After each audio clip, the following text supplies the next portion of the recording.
स्वामींच्या ज्या पादुका आहेत त्या पादुकांच्या बद्दल मला विशेषत्वाने सांगायची गोष्ट अशी की अक्कलकोटच्या गजानन महाराजांनी म्हणजे स्वामींनी गुरु गादी परंपरा निर्माण केली, जे बाळप्पा महाराजांना गुरु गादी निर्माण करायला सांगितली आणि ही गादी यावत चंद्र दिवा करो, माझी गादी तू चालव असं त्यांना आदेश दिला.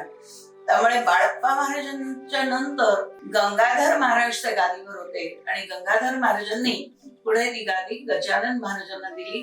त्यांनी अग्निहोत्र आणि वेद उपनिषदांचा प्रचार प्रसार केला. गरुड मंडपामध्ये 11 दिवसांचा एक अखंड वीणा नामोत्सव 51 वर्ष त्यांनी चालवली. त्या उत्सवामध्ये लोकांना दर्शनासाठी म्हणून त्या पादुका महाराजांनी कुमुदिनी सरखोतबाईंना त्या दिलेल्या आहेत. त्या पादुका पुढे काही काळ सरखोतबाईंच्या कुटुंबियांच्या पूजेमध्ये राहिल्या आणि त्याच पादुका आज स्वामींच्या घरामध्ये दर्शनासाठी आहेत.